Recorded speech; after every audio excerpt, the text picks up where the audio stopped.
the excitement of many to see what Jim Knowles' defense will do in Columbus in the upcoming season is at an all-time high. In this episode, we discuss a few things we see from the defense, a unit that we think will improve, and also have a little teaser. I'll get you a little hype for the upcoming game against the Notre Dame Fighting Irish as well. This is a fun episode. You don't want to miss it. It's only available on Locked on Buckeyes. You are Locked on Buckeyes, your daily podcast on the Ohio State Buckeyes. Part of the Locked on Podcast Network, your team every day.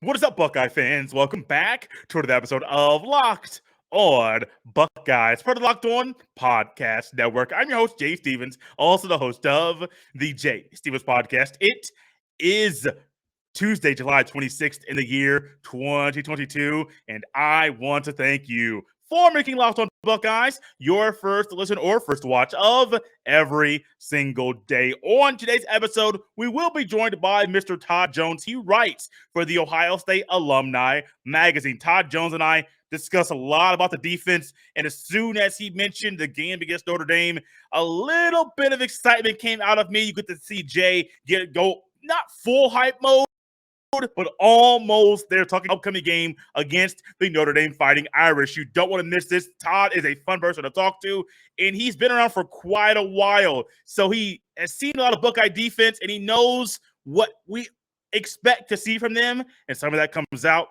in this fun episode with Mr. Todd Jones of the Ohio State Alumni Magazine. And joining us now, here on Locked on Buckeyes, it is a gentleman that is formerly worked for and wrote for the Columbus Dispatch. He currently writes for the Ohio State Alumni Magazine, and he hosts Press Box Access as well. It's a podcast that I'm sure all of you will love, and I'm sure you'll love Todd Jones as him and I talk about the Buckeye defense in 2022. Todd, welcome to Locked on Buckeyes. Jay, thanks a lot for having me on the show. I'm not sure if people will love me. I probably owe money or they were mad at me about something I wrote back in the day. But hey, all is good, my man. Thanks for having me on. No problem. I think people will love you just from the brief moments I was able to talk to you off air. I got to see you're a fun person to talk to. Just like I expect, this defense, the Buckeye defense, will be fun to watch in 2022. I know we're in July, and people will say, Jay, why are you looking backwards at 2021? But you kind of got to look backwards to see what happened last year to discuss what's going to happen in the upcoming season. What were your thoughts about the Buckeye defense last year? As well, the numbers kind of depicted what we saw on the field. It wasn't that good. Right? I mean, think about it. They won 11 games, won the Rose Bowl, and it was a disappointing year. And really the brunt of the criticism, rightfully so, was aimed at the defense. I mean, the last time we saw Ohio State's defense on the field, they gave up 42 and 45 points, and that's just ain't getting it done, and Michigan ran the ball on them. Oregon ran the ball on them in the two regular season losses. It's just not the typical defense that we're used to seeing at Ohio State. They changed, they took the play calling away from Kerry Coombs during the season, which is kind of like you don't see that a lot. And then they didn't bring him back, and they bring in Jim Knowles. So all attention is going to be on the defense because, we know that the Buckeyes have plenty of offensive firepower. What kind of defense are they going to field is really going to be the big question. There are many people out there that'll sit here and say, listening to us or reading different articles, that'll say, well, the Buckeye offense is going to be so good that you won't need a top 40 or top 50 defense to win the national championship. You can simply ride the hot hand of Stroud, Henderson, and Jigba and those guys on the offensive side of the ball to be able to get to the national championship and win. But I'm a person that believes as good as the offense might be, you have to have a decent, above average defense to be able to couple with the offense side of the ball. Because if the defense is below average or slightly average, you're not going to get where you want to be. And what you want is a national championship at the end of the season. So you really got to have this defensive side of the ball be better in 2022 if you want to reach the ultimate goal. Oh, I totally agree with you, Jay. I mean, I think you can get by with an okay defense when your team has more talent than your opponent. And that's often the case for Ohio State, right? But when you get into those games like Michigan or even in Oregon early in the year, or even in the Rose Bowl, which they won, but they they gave up 40-45. So getting by is okay, but if you're going to win the championships, going to win the games that you need to win, you still got to have a defense. I'm not talking about the '86 Chicago Bears, but you got to have some solidity, some playmaking. I think the thing last year that really surprised me was, they just weren't making a lot of plays and not tackling and just giving up big plays and then not being able to get off the field. When teams would just run the ball like Michigan did and control clock, that's what really surprised me because you're not used to seeing that at Ohio State. No, you're not used to seeing that at all. What unit do you think will be the most improved on the defensive side of the ball in 2022? Well, I think their secondary, they got some good corners and, they got, some good safeties. It's a safety, this defense that the new coordinator is bringing in is like a 4-2-5. So a lot of pressure is going to be on the back seven. So I think their secondary is going to be good. They got some players up front. I think the linebackers have been a big mystery, right? What are we going to get out of that on the field? But I think as long as the secondary holds up, and we'll see. They can't afford a lot of injuries at safety. They had a lot of guys leave right in the offseason, take off to other places. So their depth isn't what they want. But I don't know. I just think they have talent. Obviously, Ohio State's always going to have talent. It's just a matter of, will this talent fit into this particular scheme? That's going to be an interesting thing to watch.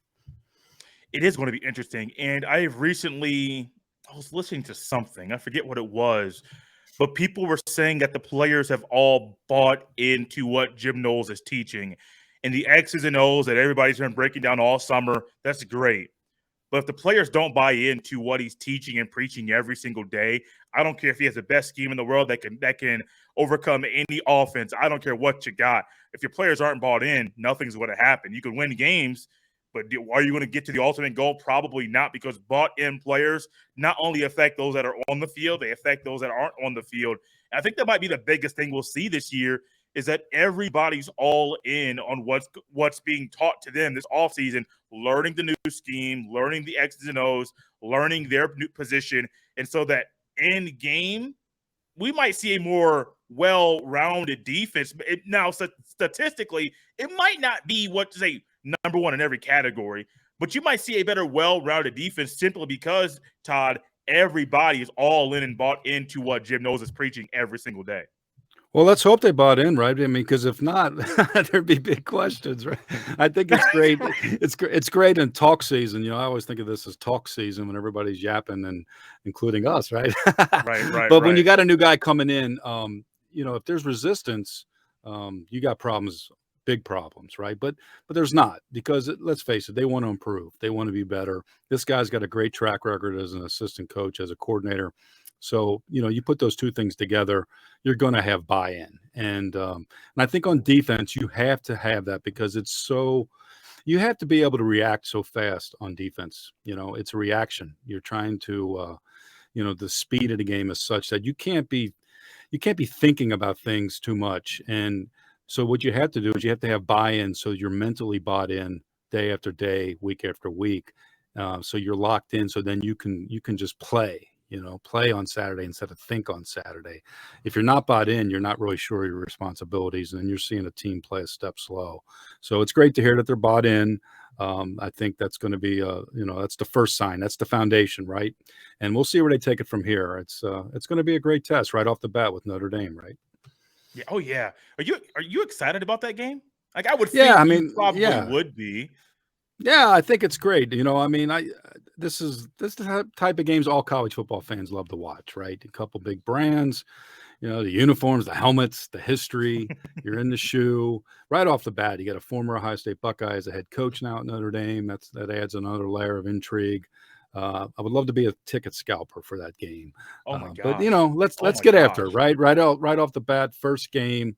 I think people would much rather see that type of matchup than somebody they're going to stomp by 80. Imagine just being somebody that is able to get a ticket or maybe cover the game that is there. I understand, like, you've covered Final Fours, college football playoff championship games, Rose Bowl, Sugar Bowls, Orange Bowls. You've been able and been fortunate to cover a lot of big games throughout your career as a writer and just in sports media as a whole. But imagine just being able to be there in the stands and be a lucky person to be one of the 100,000+ inside the chute that night. When you get Marcus Freeman on one side, Ryan Day on the other, Notre Dame is determined. It sounds like two-state independent. Mhm. Okay, great.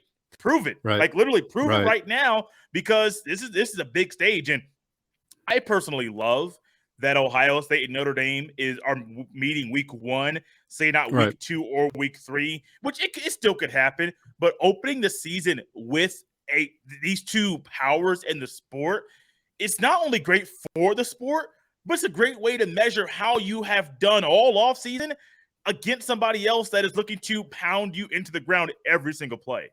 Right. That's like we talked about. They've bought in. Okay, they bought in. Well, that's great. Well, let's see it right off the bat. How does it transfer onto the field? And we're going to get that measured right away. And this type of matchup sets the tone for the entire season. I'm talking about the season of college football. Everybody's going to be into this game. Everybody's hyped. This is what you want. You want to get the season off to a big start. And, let's face it, if you lose this game, it's not the end of the season. Teams have come back by the end of the year to overcome an early loss like that. So it's not apocalyptic if they lose, if Ohio State or Notre Dame loses. Their seasons are going to be okay if they improve and continue to win from there on out. But let's play right away. Let's get after it right off the bat and ring the bell, line them up. Let's see two powerhouse programs, traditional programs. Let's see them in the ring right away. Let's play football. I have been saying that, and that phrase has been in my head for quite a while. We're recording this on July 25th, and so I know many of you guys are like, wait, Jay, is football tomorrow? No, football is not until a little over a month away. I have plans to go to some high school football games in the area because I'm just that thirsty for ball. And so that's just me. Like, I understand everyone's different, but I love ball. I've been looking forward to it for quite a long time. And you're right. This is great for the sport. Like, this is great for college football. And it can set the tone for the entire season as far as, okay, you got these two heavyweights meeting. If they're going to battle it out, if this is going to be a primetime game, if they lay it all on the line, the other schools are going to see this and say, oh, Ohio State's like that, the real deal this year. We got to play our A game. Oh, Notre Dame is the real deal this year. We can't lay an egg when we play them. So it's not only just going to affect Ohio State and Notre Dame, the entire sport is going to be affected by what happens September 3rd under the lights. Todd, I can't wait for that game to be played. I can't wait for the season to start. Well, you got everybody juiced up already. I love it, Jay. Well, it never goes away in Columbus, right? Or throughout the state of Ohio for the Buckeyes. It's a 24/7, 365-day thing. And that's what makes it great. And it makes it great for fans. It makes it great for media. If you're a podcaster or a TV person or a writer, I mean, you want to be putting content out there that people are into and want to read and want to listen to. And the Buckeyes they're always going to get you that because people are so feverish in their devotion. So when you have a game like this, again, it's not like you're yawning with an opener. You're jumping right in, and we're going to answer a lot of questions right off the bat. What do we have here in this defense? Does the offense is going to be as good as we expect, as advertised? What do we got for this upcoming season? A season in which many people are saying, oh, Ohio State's going to go undefeated, right? No pressure there. No pressure, none whatsoever. Todd, back to the Buckeye defense. We could talk about just random college football stuff the entire time, but back to this Buckeye defense. There's a phrase or a couple words or just something that's been on my mind, something I want to see from the defense is I want them to be more aggressive in 2022. I know Jim Knowles is coming in. I know what I've watched it. I've seen it. I've read it. I've heard it, all the things he is bringing. But I don't care who the coach is. I want to see a more aggressive defense in 2022 from the Buckeyes. I do believe also we'll see that from this unit. But what's one thing you want to see from this unit in the upcoming season? I want to see him be able to get off the field. I think that doesn't sound really, really like exciting. But when you think about the games there were games where they just couldn't get off the field at times, and the other team was dictating to them how the game was being played, in the trenches with the clock. And that becomes, but I think that's tied to what you're talking about, your aggressiveness, because with the aggressiveness comes making plays. They were like 39th last year in like created turnovers, 1.5 a game. They need more playmakers, and they need guys taking the ball away, guys making a big stop on third down. And that comes from being aggressive and not laying back and having the game be dictated to you. So I think that's really going to be something I'm looking for, is like the defense setting the tone when they're on the field, and not just like trying to hang on, was what we saw a lot last year in the games that, again, not always, but in the games that were crucial, you didn't see the defense dictating. I didn't think. No, we keep talking about how weird it is about the Buckeye defense from last year. But I would also say it hasn't been just an issue that we saw last year. It's a kind of a trickle-down effect. It's not just Right. 1 year. It's a couple years. And then now we're seeing things need to change. I like aggressiveness, but for some reason, getting off the field on third down, it hasn't been in my mind. But that was something I complained about a lot last year, was the defense is tired. Well, why is the defense tired? They're not getting off the field. Yes, the offense is scoring points, but the defense has to do something, make a little change or two to get off the field. But that might go into the lack of aggressiveness we saw last year. I don't know. I'm just kind of spitballing now. But those two things could go hand in hand. Of course, you don't want to get penalties. You don't want the new rules to impact how aggressive you're going to be, which they might. But still, You can be aggressive inside the rules. But being on the field on third down so long, and then third and 8, you think, oh, that's a prime spot to get off the field. Sorry. 15-yard gain, first down, keep moving. Yeah, that getting off the field on third down, that's not only going to help the defense and the offense, it's going to help these guys stay fresh to play their best throughout the entirety of the game. I think one thing that's really interesting, it's been a thought in my mind the last couple of years, because you mentioned, like you said, it's been a bit of a trend, right? Is that we have Ohio State has this offense that they can really, they're just ringing up numbers like crazy. It looks like a video game. You got great receivers. Their quarterbacks in recent years have been tremendous and still are. It kind of reminds me a little bit of like the old run and shoot days in the NFL. Yes. Like think of the Oilers back in the Warren Moon days. It's almost like you're scoring, which is great, but you're not really helping your defense in some ways. I wonder sometimes if, Ryan Day and the offensive coaches are going to try to mix it up and almost pace the game a little more. I'm not saying don't score. Obviously, you want to score, but I think sometimes the offense is getting up and down the field so quickly that in the defense of the defense, they're not getting a lot of rest. And that sounds a little crazy and like you're trying to find excuses for them. But I do feel like, especially at Ohio State, which has always been known for slug it out, 3 yards in a cloud of dust. Think about it. Great defense. You're talking about Big Ten football in November when the weather gets bad. Think of that day up in Ann Arbor last year with snow flying. It's a different type of game. This isn't down in the South where you have the great weather throughout the year. So this throw it around football, I wonder sometimes if it's almost a little too much, if some way to help the defense might be to let's play a little more running game too with the offense and not just pitch and catch all day. Because it kind of goes hand in hand. I think, a team works together that way. And again, it sounds like I'm trying to defend the defense, but I just wonder sometimes if there's something going on here from the style of play.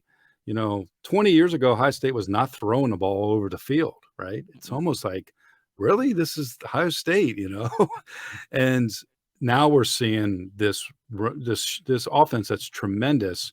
But you're also seeing a defense that's not what you're used to. Is there some correlation to that? I think that's another thing to keep an eye on, as we watch this season unfold.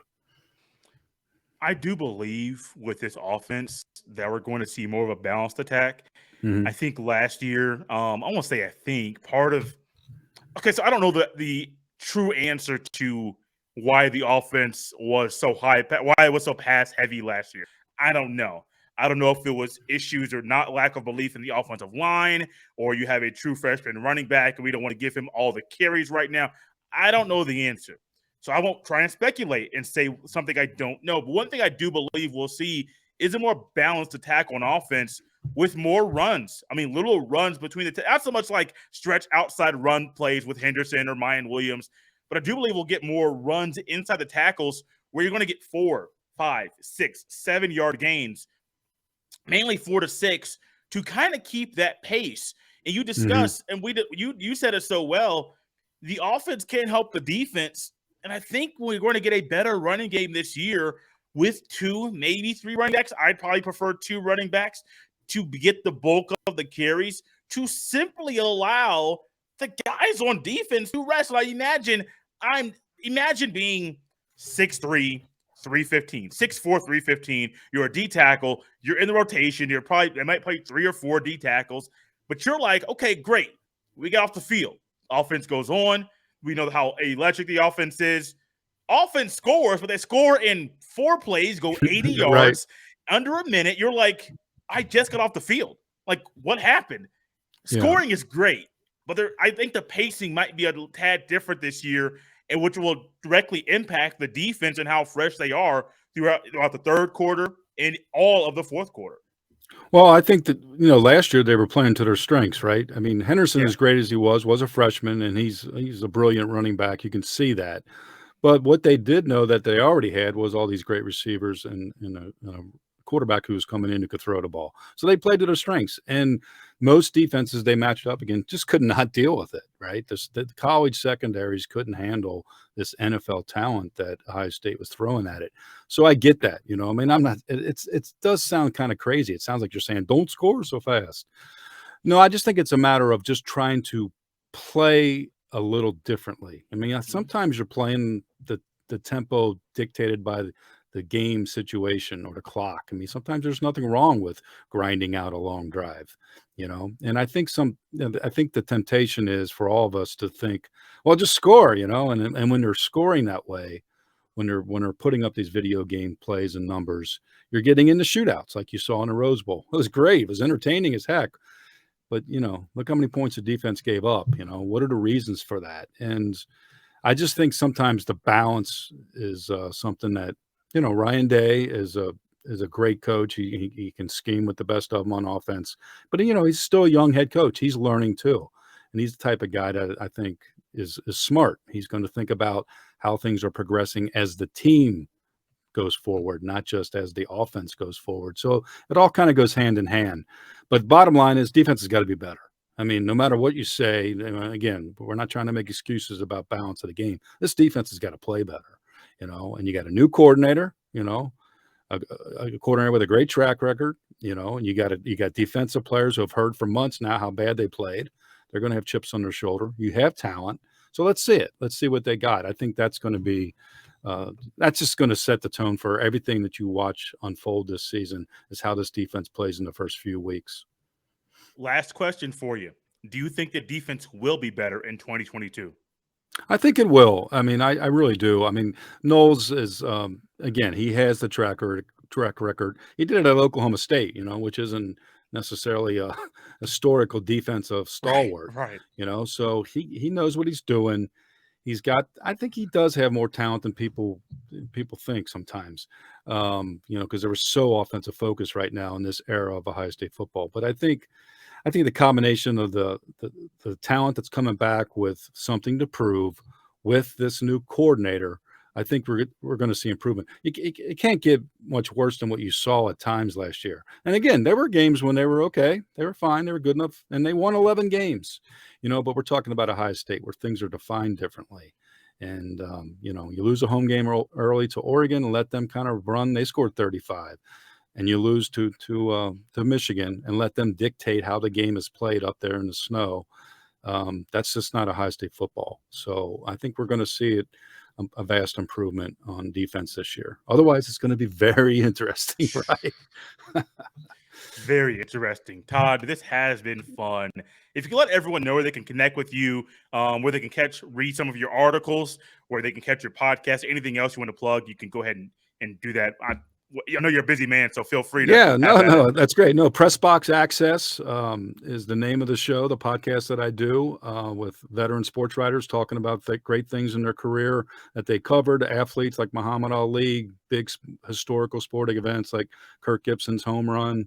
So if you want to catch up on some of the old days, listen to me talk to the sports writers, and then you can also you can email me at jones.6235@osu.edu. And guys, you can follow me on Twitter at jstevens07. I will be at Big Ten Media Days on Tuesday and Wednesday. I'm glad Todd Jones is here with us to continue the conversation about the Buckeye defense. And I'm excited for Big Ten Media Days. You guys can tell I'm excited for ball. I really love this conversation with Todd. And Todd, I want to thank you for coming on the podcast. I said it once, I'll say it again. I really enjoyed it. No, it was a lot of fun, Jay. I really appreciate you thinking of me. Anytime. It's great talking with you. We got to meet in person sometimes and chat.